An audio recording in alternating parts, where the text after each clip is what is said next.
अली मोहम्मद, गांव के सभी गांव वासियों, आपने जो गोपाल और गोविंद को जो प्यार दिया है, कि बहुत बड़ी बात करने जा रहा हूं आपके बीच में कि मैंने राजनीति की शुरुआत इसी गांव से 2009 से करी थी, अली मोहम्मद से।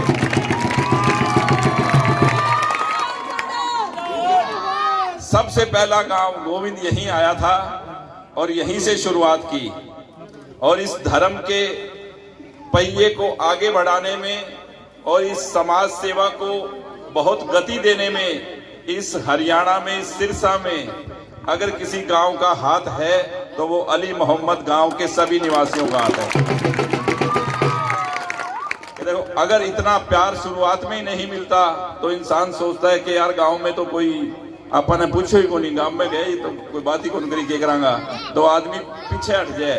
पर गांव में जो थे प्यार दियो, जो मान सम्मान दियो, वो गोपाल और गोविंद ताज जिंदगी थारा एहसानमंद है। बाबूलाल ने मैं कह रहा है कि गांव अली मोहम्मद को कोई भी नौजवान साथी, बुजुर्ग, माँ बहन, कभी आधी रात में कोई भी काम बाबूलाल मेरे खाने कदी भी आज के कोई ना नहीं है मेरी तरफ से, हर टाइम तैयार आ, जिका काम आज तक बताया भी करे और आगे भी करांगा। क्योंकि मेरी तो सोच ही एक है कि जन जन का सम्मान करेंगे, लोक हित में काम करेंगे, और क्या करेंगे, काम किया है काम करेंगे और जन जन का सम्मान करेंगे। हर एक आदमी का मान सम्मान और लोक हित में काम, क्योंकि आपके भाई को तो कुछ चाहिए नहीं। बाकी राजनेताओं की तरह लोग राजनीति में आने का एक मकसद होता है 90% लोगों का कि एक कर एमएलए बन जा, नहीं 5-7 पीढ़ियों को जुगाड़ हो जाए। एक कर एमएलए बन जा तो 5-4 पीढ़ियों को जुगाड़ हो जाए। अरे अपना बाबू पहले 50 पीढ़ियों को जुगाड़ कर रखे, अपन क्या भी, अपना काम है सिर्फ सेवा। एमएलए बनने का मतलब है मेरी निगाह में, राजनीति का मतलब है सिर्फ और सिर्फ सेवा। कि राजनीति में आपको एमएलए बनने के लिए वो ताकत चाहिए जो काम आप पैसे से ना कर सकें, जो सरकार की मंजूरी चाहिए, जो सरकार से हो, उन कामों के लिए राजनीति है मेरे लिए। बाकी तो ये गांव के काम और ये सेवा, हमारा भाई सामने इलेक्शन लड़ने वाला तो एक बात कह रहे है कि ये दोनों भाई तो कथा करा दे, रोज कई बाबे ने कई पंडित ने बुला ले, गरीब आ जाए बोले बिना ने 2 रुपया दे दे, गांव वाला ने पैसा दे दे, गरीब आदमियों ने बुला दे, कई टापर की फीस भर दे, कभी गांव में बोतल बांट दे, कभी कुछ कर दे, कभी कुछ कर दे। तो भाई थारपा की कमी है, थे भी टापर ने कोई गोली टॉफी बिस्कुट कभी तो बांट दो की। अरे जेब में हाथ डालना तो सीखो, पर सोच ही को नहीं कुछ करने की नियत ही नहीं है। 25 साल राज करे वो परिवार, 25 साल सरसा में, कभी भी आवे तो पूछ लियो ईमानदारी से कि एक काम बता दे भाई, पहले एक काम बता, 25 साल में थे के काम करे, एक भी काम बता। मेरे खन्ने समाज का लोग इकट्ठा हो गया 2009 में, बोला भाई साहब से एमएलए बन गया, हमारे धर्मशाला तो दे दो। कभी कांग्रेस की सरकार थी, हुड्डा साहब को राज हो, आपा थारा बनाया एमएलए था, मैं को भी सरसा में धर्मशाला चाहिए, हुड्डा साहब दो। बोले जी कौन सी? मैं एक अग्रवाल समाज की और एक पंजाबी समाज की, अरोड़वन समाज की। बोलो यार तू तेरी बाणिया वास्ता मांगे तो ठीक है अग्रवाल समाज की, अब पंजाबियों की अरोड़वन समाज की क्यों मांगे? मैं भेदभाव कौन करूं? मैं ना कभी भेदभाव करे, ना कोई जात पात करी है। गोपाल 36 बिरादरी की राजनीति नहीं करी है, 37वीं बिरादरी जने कहे इंसानियत। मैं कभी मैं इंसानियत की राजनीति करूं, और मन्ने तो दोनों समाज की धर्मशाला चाहिए। शहर में विश्वकर्मा चौक में सबसे महंगी जगह, करोड़ों करोड़ों अरबों रुपया की, बोले अभी महंगी जगह की रिश्ती कौन कराओगो, पीसा कौन देवगो? मैं क्यों दोनों समाज की रिश्ती का पीसा मैं दूंगा, थे जगह मंजूर करो। थारो भाई अरोड़वन समाज ने और अग्रवाल समाज ने दोनों ने रिश्ती करा गए थे सरसा में, आपकी जेब से 50-50 लाख रुपया लगा गए। जिका आदमी 25 साल राज कर गया, आपके समाज ने एक धर्मशाला की जगह कौन देश क्या सरसा में? 5000 रुपया कभी जेब में से निकाल गया कि टाबर की फीस का कौन दिया? वे के सेवा करेगा, के राजनीति करेगा, मन तो समझ को नहीं आवे, क्या भी वोट मांगना है। भाई थारी सोच ही कोनी समाज की सेवा करने की और कोई काम करने की, तो क्या चीज की राजनीति करना चाहो बता तो दो भी के करोगा थे। 14 और 19 में मैं एमएलए कौन थो। मेरे सामने बहन सुनीता सेतिया खड़ी थी और सरकार कहेंगी थी बीजेपी की। अरबा क्यों सीटू खड़ी हुई बीजेपी की सीट से। आरेड़ो एमएलए 30,000 25,000 वोट लेड़ो 35,000 एमएलए ही हो है। खट्टर साहब कोई राज हो, एक भी काम करायो सिर्फ दरी बिछाने के अलावा कोई काम तो नहीं। लेवल रोज दरी बिछा दे सरकार के खिलाफ। लोग सरसा का तंग आ गया, बस सरकार भी तंग आ गई। आखिर में राम राम करके पेंडा छुड़ायो, बोले भाई तो कहीं और देख। तो ये सोच इस तरह की है। ये मैं थाने एम वास्ते बताया है कि एक तरफ समाज सेवा की सोच और एक तरफ सिर्फ और सिर्फ खाली बेवकूफ बनाने की राजनीति की सोच। तो मेरी निगाह में राजनीति सिर्फ और सेवा है। अगर चाहता तो 2014 से 19 तक कुछ काम करवाता। सरकार थारी थी, हार गया तो क्या हरड़ो एमएलए काम कौन करावा है? मैं के काम कौन कराया? काम करास के पर सोच को नहीं। सरकार के खिलाफ ही लड़ाई लड़नी, हमेशा उल्ट बात करनी और गलत बात करनी, गलत अफवाह फैलानी। बोले गोपाल आयो को नहीं? अरे गोपाल तो भाई सरसा मिला आयो कड़े को नहीं थे ही कौन दिखा। कदी कड़ी पिछले इलेक्शन में गोली चला गया बड़े कौन दिखो 3 साल बाजियो। कड़ी कौन दिखो पिछले इलेक्शन, कदी कौन दिखो 2 साल। हर टाइम अगर 24 घंटा है हरियाणा में कोई ऑफिस खुलो तो वो गोपाल और गोविंद को हो, चाहे वह कोरोना आई चाहे कोई बीमारी आई थे। मैंने ऑफिस को एड्रेस बताओ जी को कह भी भाई मेरे पजामो कीचड़ में करके फोटो खिंचवा के फेसबुक पे तो गाली हो जाए। क्योंकि मैं अखबारी नेता को नहीं भाई, मैं असलियत में हूँ समाज सेवी। वे करे नेता का काम भी पजामो भर लियो और कहीं कूड़ा के ढेर करने खड़े हो गया, फोटो खिंचवा ली और फेसबुक पे फोना पे गाल ली।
लाडले आप सभी के बेटे, आपके भाई, आपके सच्चे साथी, आपके विधायक, भावी विधायक भाई गोपाल कांडा, उनके साथ आए सभी साथीगण और इस सभा में उपस्थित सभी नौजवान दोस्त साथी के बारे में अगर कोई बातें कहें तो मैं ये ज्यादा उचित नहीं समझता, क्योंकि आप सभी इनसे भली भांति परिचित हैं। आप कांडा ने क्या किया है और दूसरे लोगों ने क्या किया है। देखिए मैं ज्यादा दूर नहीं जाऊंगा। 1966 में हरियाणा बना था, तब से पहली बार आपके सहयोग आशीर्वाद से चुनाव मैदान में आए और आपने अपना आशीर्वाद दिया। उससे पहले भी 56 में तब से लेकर वो समाज सेवी कर रहे हैं और वही पाक पवित्र खून इनकी रगों रगों में दौड़ रहा है। ये तब से राजनीतिक के अंदर नहीं थे, 2009 में राजनीतिक में आए हैं। राजनीतिक में आने का कारण सिर्फ सीधा सीधा ये है कि जो ये समाज सेवा करना चाहते हैं उस समाज सेवा की गति को 100 गुना ज्यादा बढ़ाना चाहते हैं और वो गति सिर्फ आपके काम आनी है, हम सबके काम आनी है। भाई गोपाल कांडा आप सभी जानते हैं और ये पूरा हरियाणा जानता है, पूरा देश जानता है कि भाई गोपाल कांडा पैसे के लिए राजनीतिक नहीं करता, ये आप सब लोग जानते हैं। नहीं आज तक कोई आदमी कह दे कि भाई गोपाल कांडा ने डायरेक्ट इनडायरेक्ट एक पैसा किसी का सिर्फ लेने का काम किया है, और वो देने का काम जो किया है उसके रूप कितने हैं आप सभी जानते हैं कि सिरसा विधानसभा क्षेत्र में 31 ऐसा मंदिर नहीं, कोई भी ऐसी धार्मिक संस्था नहीं जहां भाई गोपाल कांडा का योगदान नहीं है। और इसी प्रकार से सिरसा के 31 वार्ड हैं, 31 वार्डों में सिरसा में कोई ऐसा वार्ड नहीं जहां पर धार्मिक अध्यात्म के हिसाब से और सामाजिक हिसाब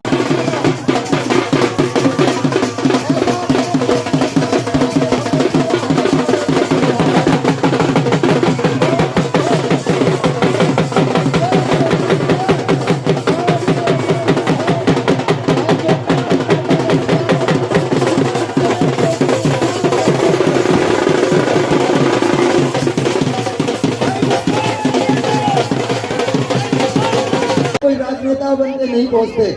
और साथियों, छायाकार बंधुओं से प्रार्थना थोड़ा मेरे को नीचे न गिरा देना, क्योंकि मैं हल्का भुलका हूँ भाई। पट्टियां लगी थी, कोरोना काल चल रहा है, कृपया करके गेट को ना खुड़काएं, गेट को लॉक ना करें।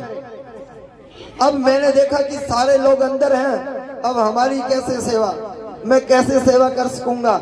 जब एक बार हमने देखा वहां ये दो शेर, आपके गोविंद कांडा जी और गोपाल कांडा जी के द्वार बिल्कुल खुले कि आप आए, आपका स्वागत है। मैंने कुटिया में आप सभी गए होंगे, रसोई हमने देखी है हरियाणा लोकहित पार्टी की। साथियों, वहाँ 40 से 45 हजार लोगों के लिए नाश्ते की तैयारी, रोटी तैयार, पैकिंग कर रहे, ट्रालियां भरी चुकी थी। मैंने कहा जी ये कहा, कहते कोरोना काल है, जहां भी जरूरत हो योगी जी वहां जाकर के वितरण करो। घर में हमने अनाज पहुंचाया, चाहे वो सूखा हो चाहे रोटी हो, जैसे भी। दूसरा कोरोना काल आया, हिसार रोड पर आप देखना तो मात्र 10 दिन में 150 बेड का हॉस्पिटल तैयार कर दिया। 10 दिन में तो एक कमरा भी तैयार नहीं होता। हरियाणा में सिरसा में सबसे ज्यादा अगर कोई दान देते हैं गौशालाओं को तो आपके विधायक भाई गोपाल कांडा जी। एक बार जोरदार तालियां भाई गोपाल कांडा जी के लिए। और मैं एक नारा दूंगा उसके बाद। अच्छा, परवीन अत्री जी छात्र नेता हैं, वो स्पीच देंगे। परवीन अत्री जी आ जाएंगे, आ जाए। एक बार जोरदार नारा लगा।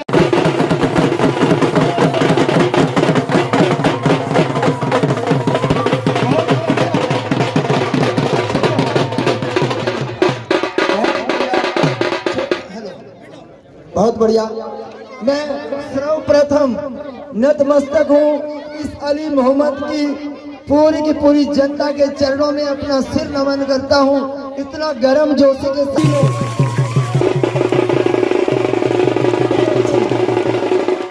एक बार हाथ ऊंचा करके बोलेंगे भाई गोपाल कांडा, भाई गोपाल कांडा, हरियाणा लोकहित पार्टी।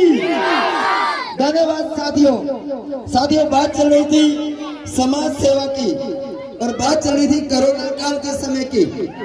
कोरोना काल में सब लोग जब अंदर छुप चुके थे, लेकिन आने विजय मनाओ, अच्छा वोटाओ जिताओ, बिना बाद में काम देखियो थे कितो करोगे।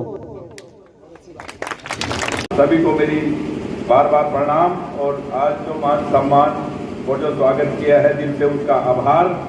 और एक वायदा आपसे आपकी मंडी में करके जा रहा हूं, इलेक्शन के 3 महीने बाद डिंग मंडी के बाहर उप तहसील लिखा होगा, ये मेरा आपसे वादा है भाई। देखो, सबको तो पता हो ना हो, पर जिससे मेरी बात होती रहती है भाई सुरेश से, दरिया सिंह से, इनको पता है कि मेडिकल कॉलेज सिरसा का जो नामकरण करवा दिया था बाबा सरसाईनाथ मेडिकल कॉलेज, और जगह नोट करवा दी और टेंडर सब काम कंप्लीट करके और तारीख ले ली थी, और दरिया सिंह जी से बात करवा दी थी कि इस तारीख को यही आपकी उप तहसील में घोषित कर दूंगा। सब काम वाले मुख्यमंत्री ने बोल दिया था। वो कुदरती आचार संहिता सबको पता है 1 महीने पहले लगी सरकार के, और सभी काम सारे रुक गए। पर मैं आपसे वायदा करता हूं, क्योंकि मैंने आज तक इस मंडी में या किसी गांव में कहीं भी खड़े होके अगर कोई बात कह दी तो उसको मैंने पूरा करवाया है, चाहे कुछ भी हो, कोई सरकार हो, कोई मुख्यमंत्री हो। पर आपको मैंने बोल दिया कि सरकार बनते ही 3 महीने बाद डिंग उप तहसील डिंग लिखा हुआ है, ये आपसे मेरा वायदा है।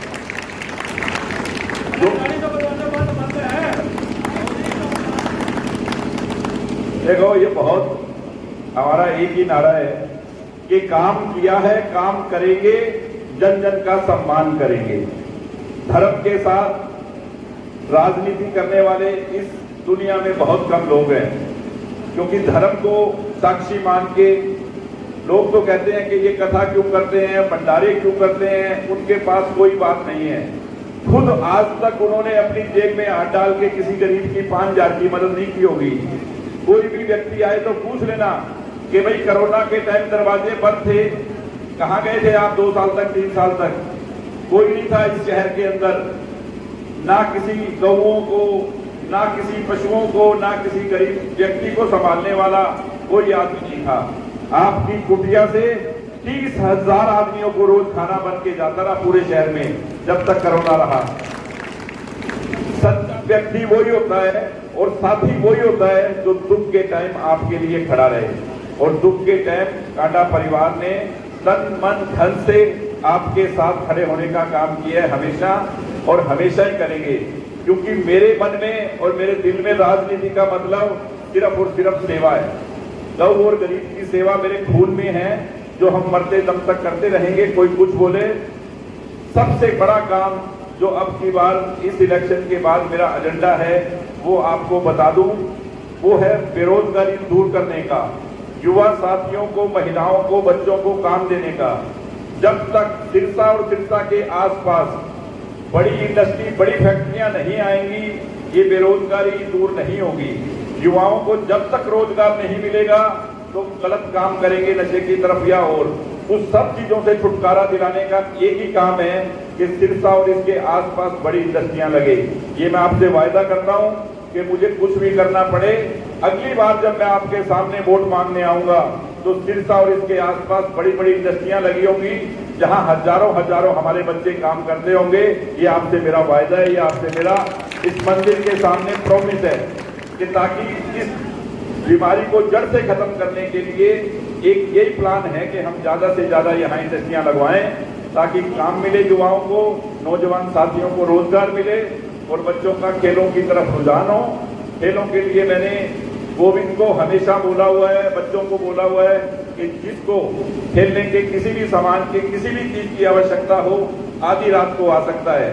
लोग कुछ भी कहें, पर हरियाणा के अंदर और आपके सिरसा में एक ऐसा ऑफिस था जो चाहे कोरोना काल था, जो कुटिया का ऑफिस और इसकिया बाजार का ऑफिस, 5 साल तक कोई भी व्यक्ति गया, उसको बिठाया, चाय पिलाई, उसकी बात सुनी। और जो आए आप उनसे पूछ लेना कि भाई तुम्हारा ऑफिस कहाँ है, तुम आज बातें करते हो, तुम कहाँ बैठते हो? कोई ऑफिस नहीं है, कहीं बैठते नहीं है, सिवाय झूठ फूट बात करने के अलावा उनके पास कुछ नहीं है। आप लोगों ने सच्चाई का, ईमानदारी का साथ देते हुए अपने गोपाल का, अपने भाई का जो हमेशा आशीर्वाद दिया है, अब की बार की जीत कितनी बड़ी जीत होनी चाहिए ताकि इतनी बड़ी ताकत मिले हमें और हम उतने ही जोर से सब काम कर सकें। और सबको मेरी एक बार फिर बहुत बहुत राम राम। इतनी गर्मी में आपने इतने लंबे समय तक यहाँ आकर जो मुझे आशीर्वाद दिया, सबके चरणों में मेरा प्रणाम। और इससे आशीर्वाद रखना 5 तारीख को शिव के निशान पर अब की बार इतनी बड़ी जीत करवाना कि ताकि जो भी काम मैंने बोले हैं वो सारे के सारे पूरे हो जाएं। सभी को मेरी राम राम। जय हिंद, जय हरियाणा।